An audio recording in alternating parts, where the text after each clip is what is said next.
Hello students, welcome in our civics lecture.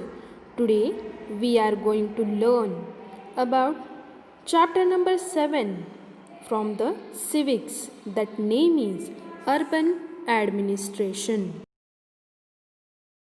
Chapter we learn about the rural administration. Now students, we are going to learn how that in the urban areas, means in the cities, how that local life and their government is going on, how is their administration, that all the things we are going to learn in this chapter. So first, in the first point, we are going to learn about the municipal corporation, how that gram panchayat is in the village, like that municipality in the cities. So a city is much bigger in the area and has more facilities than the village. The areas of the cities are called urban areas. These areas have hospitals, more transport facilities, and traffic management system. The responsibility of running these facilities in urban areas comes under the urban administration. One such organization that takes care of urban administration is called the municipal corporation. Municipal corporation takes care of the facilities like street lights, garbage collection, water supply, keeping the streets and markets clean. Students, these things are coming in the cities only. In the villages, there is no need to take the responsibilities to clean all the area, because that village peoples are taking their own responsibility. Municipal corporation runs schools, hospitals, and makes gardens and maintains them. It is also responsible for making sure that diseases do not break out in the city. So, let's discuss how all these responsibilities are taken up by the municipal corporation. Municipal corporation has different departments to take care of each responsibility. Some are garbage collection department, water department, a department to look after gardens, and another to look after roads. These different departments are taken care of by the members of the municipal corporation. So, let's see the members of the municipal corporation. Members of the municipal corporation include commissioners, ward councillor, and administrative staff. Commissioner and administrative staff are appointed by the government, and ward councillors are elected by the people in the wards through their votes. Wards are the divided areas of the city. For each ward, there will be a ward councillor. Now, we will see how these members of municipal corporation work towards providing different facilities in the city. When there are problems within a ward, the people of the ward could go to their ward councillor. For example, if there are dangerous electrical wires, then the people of the ward could complain to the ward councillor. Like this, The ward councillor makes sure that the particular demands of all the people of the ward are met. For meeting the demands, the ward councillor needs money. Ward councillor make a budget based on the needs of the ward, and the money is spent according to that budget. For matters which affect the entire city, decisions are taken by the group of councillors formed from the ward councillors. The group of councillors form committees and decide on the issue that affect the city. It is these committees for water, garbage collection, street lighting and other that decide on the work to be done. Then the commissioner and the administrative staff carry out the work based on those decisions.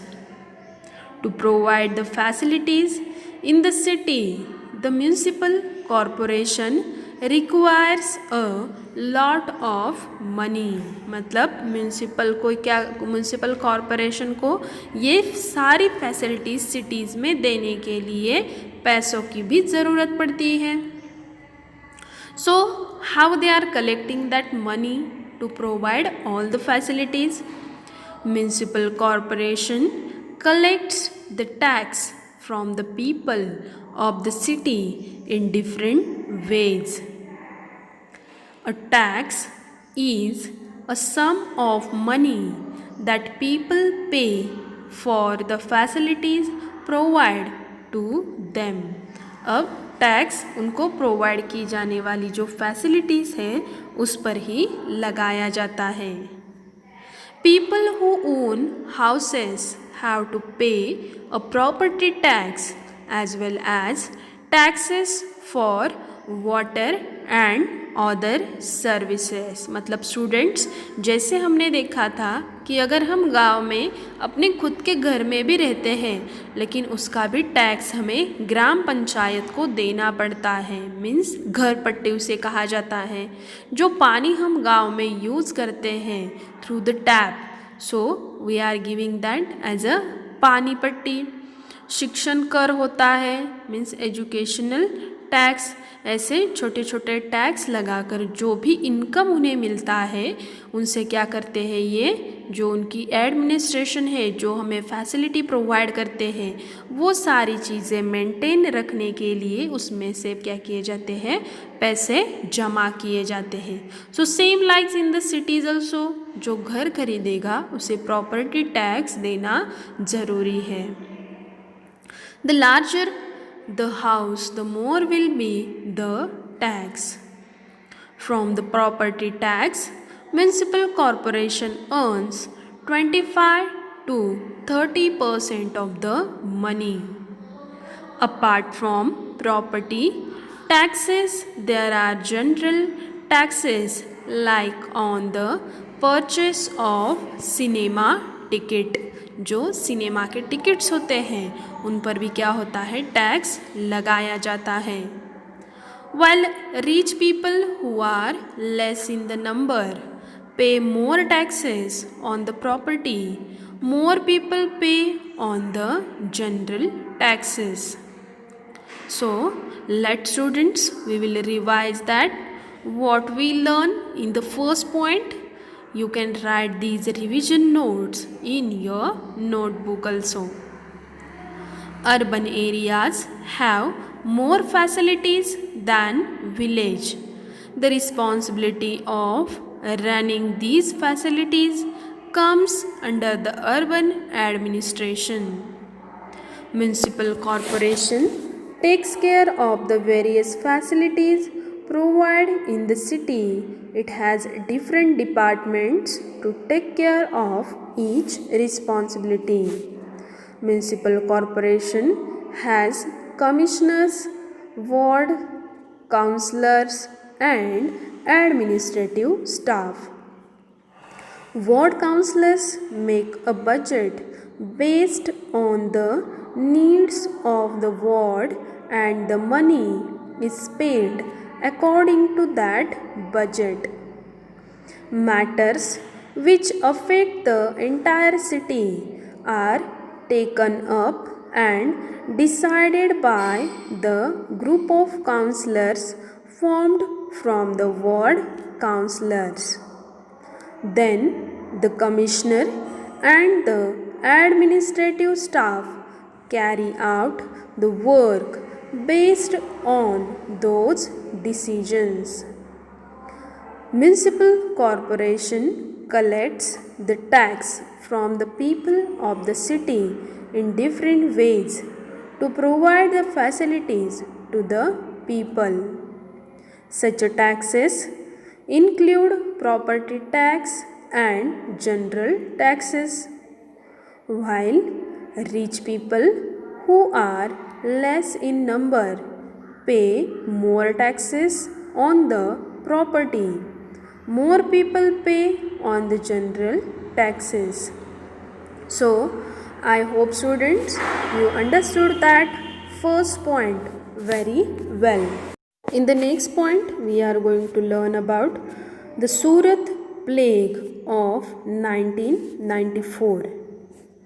Sometimes we see garbage lying near our homes.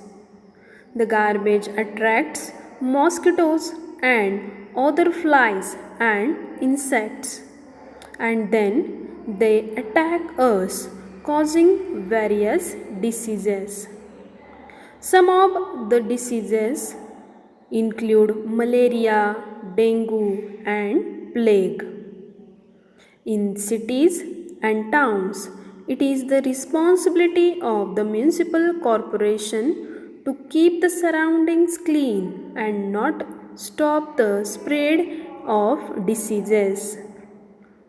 But when municipal corporation neglects its work of keeping cities clean, it results in the spread diseases.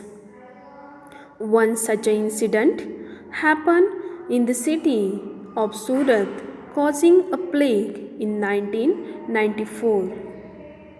Let's discuss how the plague spread in Surat. Surat is a city in the state of Gujarat in India. In 1994, Surat was one of the driest cities in India. Mostly all the garbage from the houses, hotels, and restaurants used to be thrown on the streets or open places. This made it difficult for the sweepers of the city to collect and transfer all the garbage to the selected dump yards. Dump yards are the places specially allotted to throw the garbage in one place. Municipal corporation also did not collect the garbage regularly. So, most of the people in Surat got affected by the diseases called the plague. The plague is a bacterial infection that is spread to humans through the infected fleas. Symptoms of the plague include cough, fever, headache, muscle pain, and swelling. The plague spread through the air. So people with the plague have to be kept away from others. As many people in Surat got infected, it became difficult to keep them separated. As a result, several people in Surat lost their lives and around 30 lakh people moved out of the city due to fear of the plague. After the plague incident, the municipal corporation of Surat completely cleaned the city. At present, Surat remains one of the cleanest cities in India. So, let students, we will revise these points once again. In 1994, Surat was one of the most dry cities in India. Mostly all the garbage used to be thrown on the streets or open places. This made it difficult for the sweepers of the city, and municipal corporation also did not collect the garbage regularly. So, most of the people in Surat got affected by the plague. As a result, many people died and others left Surat. After the plague incident, the municipal corporation completely cleaned the city. Now Surat is one of the cleanest cities in India. So, I hope students, like rural administration, you understood all the things about the urban administrations also. Who is making that administration very fair? So, I hope students you understood all the points. Thank you. Happy learning.